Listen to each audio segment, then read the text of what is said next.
A+ vision news നിങ്ങൾക്കായി സമർപ്പിക്കുന്നത് Super Absorbent Poppy's Diapers. Shobhika weddings Kozhikode, Kanhangad, Koyilandy, Kuttiady, Nilambur.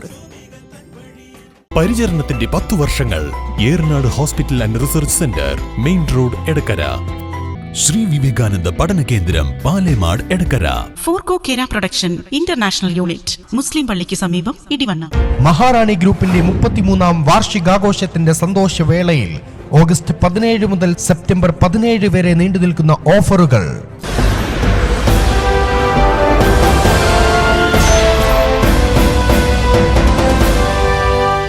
ജീവിതയാത്രയിൽ സഹജീവികളെ ചേർത്ത് പിടിച്ച് KR ഭാസ്കരപിള്ള. ഭവനരഹിതരായ 80ഓളം കുടുംബങ്ങൾക്കാണ് ജില്ലയിലെ പ്രധാന ജീവകാരുണ്യ പ്രവർത്തകൻ കൂടിയായ ഭാസ്കരപിള്ള സ്വന്തം ചെലവിൽ വീട് നിർമ്മിച്ചു നൽകിയത്. സ്വാമി വിവേകാനന്ദന്റെ വാക്കുകളാണ് തന്റെ പ്രവർത്തനങ്ങളുടെ മാർഗമെന്നും KR ഭാസ്കരപിള്ള എ+ വിഷനുമായി നടത്തിയ പ്രത്യേക അഭിമുഖത്തിൽ പറഞ്ഞു.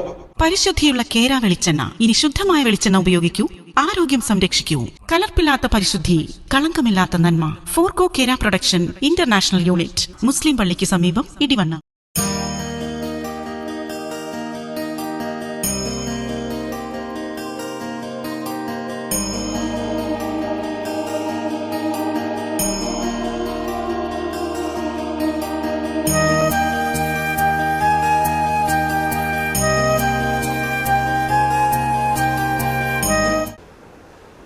ഇപ്പോൾ നമ്മൾ ഇരിക്കുന്നത് മലപ്പുറം ജില്ലയിലെ തന്നെ ഏറ്റവും കൂടുതൽ ജീവകാരുണ്യ മേഖലയിൽ പ്രവർത്തിച്ചുകൊണ്ടിരിക്കുന്ന ജീവകാരുണ്യ പ്രവർത്തകനും മലപ്പുറം ജില്ലയുടെ വിദ്യാഭ്യാസ മേഖലയിൽ പുതിയ മാനങ്ങൾ സൃഷ്ടിച്ച് മലപ്പുറത്തിന് നേട്ടങ്ങൾ നേടിക്കൊടുത്ത ശ്രീ വിവേകാനന്ദ പഠനകേന്ദ്രം ചെയർമാനുമായ KR ഭാസ്കരപിള്ള സാറിൻ്റെ വീട്ടിലാണ്.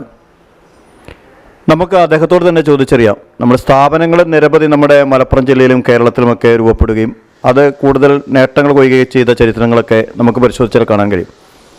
എന്നാൽ അതോടൊപ്പം തന്നെ തൻ്റെ മേഖലയിലെ പ്രവർത്തനങ്ങൾക്കൊപ്പം തന്നെ ജീവിതത്തിൻ്റെ വലിയൊരു പങ്ക് ജീവകാരുണ്യ മേഖലയിലേക്ക് മാറ്റിവെക്കുകയും തനിക്ക് ലഭിക്കുന്ന വരുമാനത്തിൽ നല്ലൊരു പങ്ക് ജാതി മത ഭേദമന്യേ ദരിദ്ര ജനവിഭാഗങ്ങളുടെ ക്ഷേമത്തിനായി വിനിയോഗിക്കുന്ന ഭാസ്കരപിള്ള സാറിനോട് തന്നെ ചോദിക്കാം, ഇങ്ങനെയൊരു മനസ്സ് രൂപപ്പെടാനുള്ള കാരണം,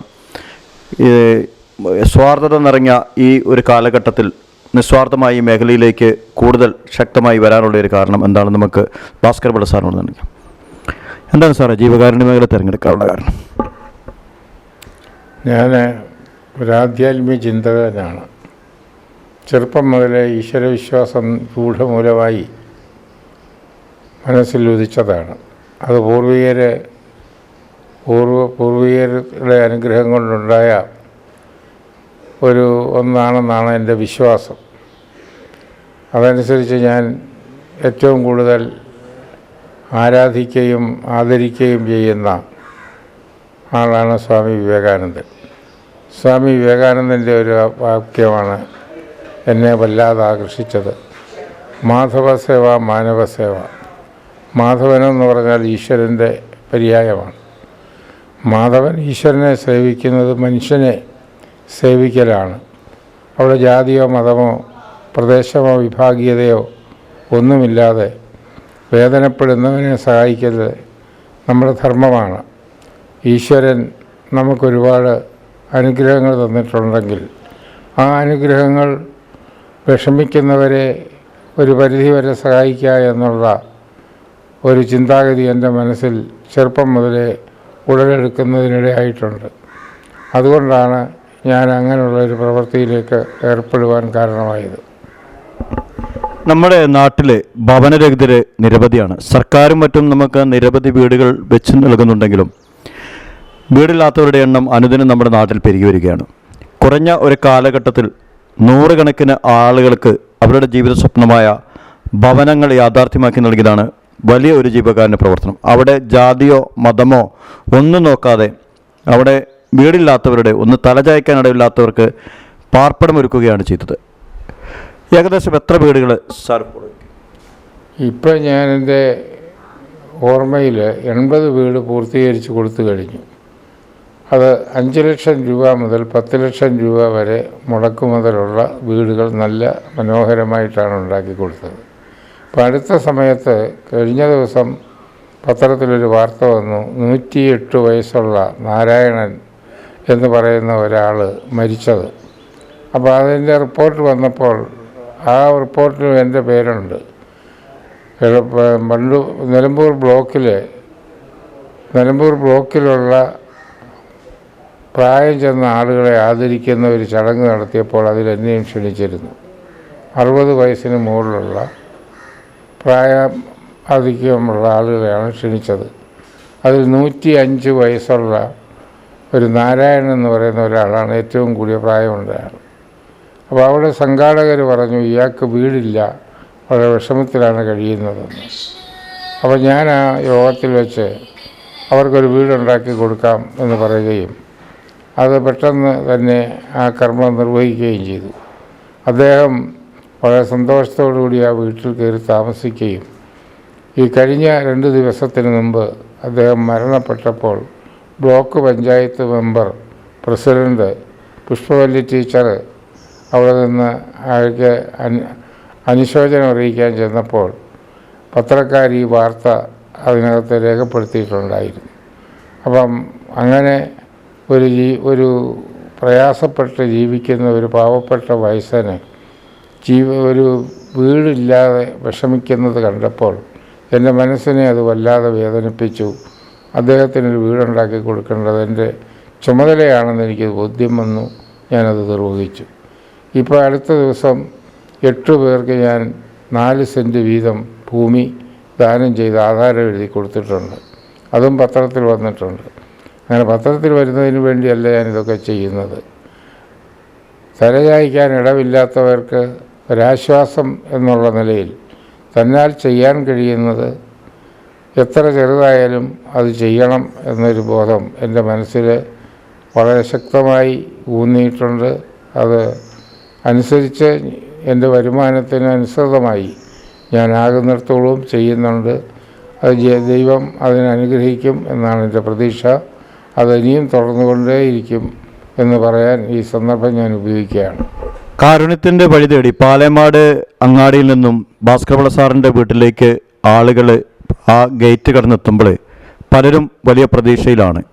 കാരണം അർഹതപ്പെട്ടതാണെന്ന് സാറിന് ബോധ്യപ്പെട്ടാൽ തങ്ങളെ കൈവിടില്ല എന്നുള്ള ബോധ്യമാണ് ഈ വീടിൻ്റെ മുമ്പിലെ വാതിലുകളിൽ കൂടുതൽ ആളുകൾ മുട്ടുകയും തുറക്കപ്പെടുകയും അതിന് പരിഹാരം കാണപ്പെടുകയും ചെയ്യുന്നത്. വലിയൊരു സംവിധാനം. നമുക്കറിയാം, ഒരു 100 കണക്കിന് ആളുകൾക്ക് വീട്, 100 കണക്കിന് കുട്ടികൾക്ക് വിദ്യാഭ്യാസത്തിൻ്റെ ഉയർച്ചയിലെത്താനുള്ള അവസരം, അതേപോലെ തന്നെ എടക്കരയിലെ ഭിന്നശേഷിക്കാർക്ക് കെട്ടിടം പണിയുന്നതിന് ഭൂമി വിട്ടു നൽകി, അങ്ങനെ നിരവധി പ്രവർത്തനങ്ങൾ ഭാസ്കരപിള്ള സാറിന് നമുക്ക് എവിടെ പോയാലും കാണാൻ കഴിയും.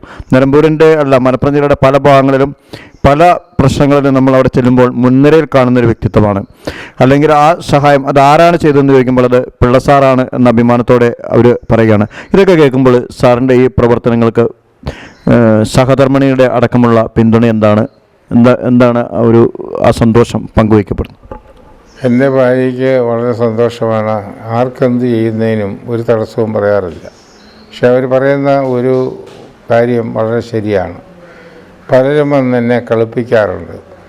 അപ്പോൾ ഞാൻ അതിന് മറുപടി പറയാറുണ്ട്, ശരിയായിരിക്കാം, അവർ പറയുന്ന സത്യമാണെന്ന് ഞാൻ വിചാരിച്ചിട്ട് അവരുടെ വിഷമത്തിന് പരിഹാരം ഉണ്ടാക്കി കൊടുക്കുമ്പോൾ ഒന്നുകൂടെ സൂക്ഷ്മമായി പരിശോധിച്ച് ചെയ്താൽ നന്നായിരിക്കുമെന്ന് പറയുമ്പോൾ ഞാനതിന് മറുപടി പറയും, കബളിപ്പിക്കാനാണ് വന്ന് ചെയ്തതെങ്കിൽ അങ്ങനെ വാങ്ങിച്ചിട്ടുണ്ടെങ്കിൽ ദൈവം അതിന് പകരം അവരോട് ചോദിച്ചോളും. നമ്മളിൽ എന്തെങ്കിലും പാപത്തിൻ്റെ അംശം അല്പമെങ്കിലും ഉണ്ടെങ്കിൽ ആ പാപം തീർക്കാനായിരിക്കും അവർ വന്ന് അങ്ങനെ കള്ളം പറഞ്ഞ് കാര്യം സാധിച്ചത്, നമ്മളെ യേശുകയില്ല എന്ന് പറഞ്ഞ് സമാധാനിപ്പിക്കാറാണ്. ഒരുപാട് ആളുകൾ എന്നോട് ഇല്ലാത്ത കാര്യം പറഞ്ഞ് വിഷമമാണെന്ന് പറഞ്ഞ് കള്ളം പറഞ്ഞ് കാര്യങ്ങൾ സാധിച്ചിട്ടുണ്ട്. അത് എനിക്ക് പലപ്പോഴും ബോധ്യമായിട്ടുമുണ്ട്. എന്നാലും പെട്ടെന്നൊരാളൊരു വിഷമം പറയുമ്പോൾ എൻ്റെ മനസ്സിനെ അത് വല്ലാതെ വേദനിപ്പിക്കും. ആ വേദന എനിക്ക് പരിഹാരമുണ്ടാക്കിയില്ലെങ്കിൽ ബുദ്ധിമുട്ടാണ്.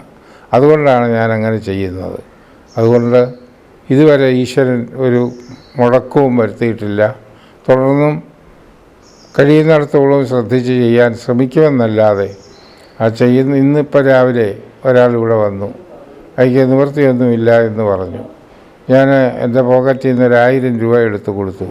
പോയി കഴിഞ്ഞപ്പോൾ ഇവിടെ ഇരുന്ന അയാളെ പരിചയമുള്ള 2-3 പേരുണ്ടായിരുന്നു. അവർ പറഞ്ഞു അയക്ക് മക്കൾ 2-3 പേര് ഉദ്യോഗസ്ഥരാണ്, ഒരാൾ പോലീസുകാരനാണ് എന്നവർ പറയുകയുണ്ടായി. അപ്പോൾ ഞാനതൊന്നും ഓർത്തില്ല.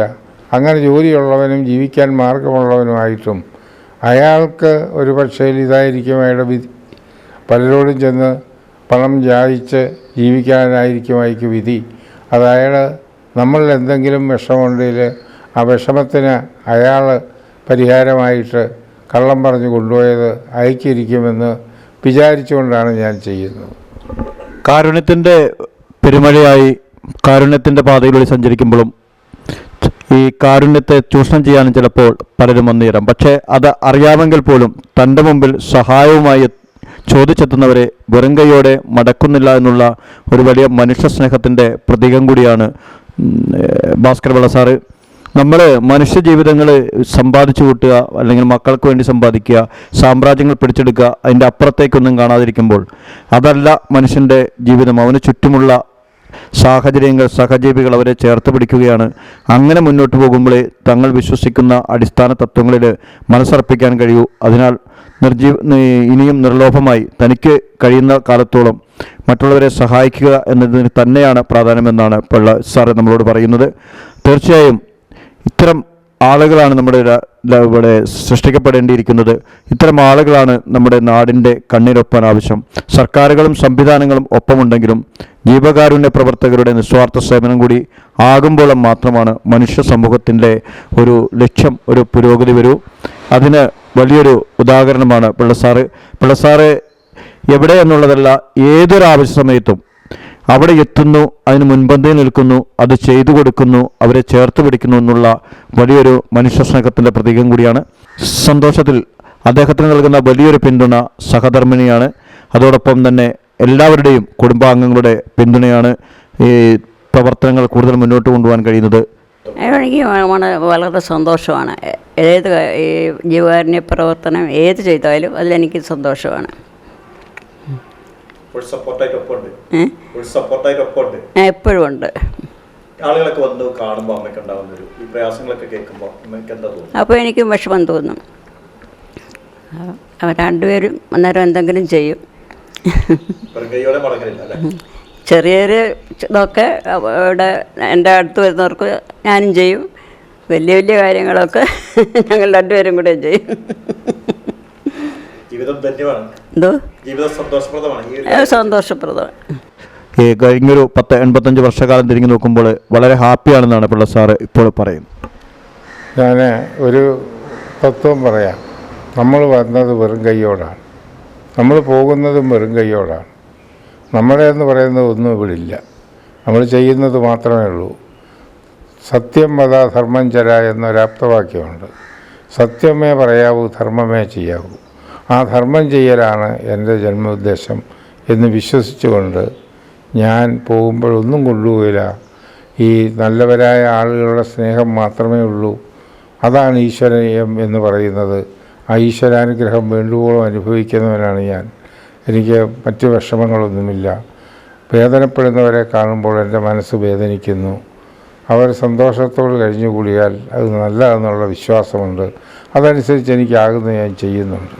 ഏതനിയും ചെയ്യാൻ ഭഗവാൻ അനുഗ്രഹിക്കട്ടെ എന്ന് പ്രാർത്ഥിച്ചുകൊണ്ട് എൻ്റെ വാക്കുകൾ നിർത്തുകയാണ്. ശോഭിക വെഡിങ്സ്, കോഴിക്കോട്.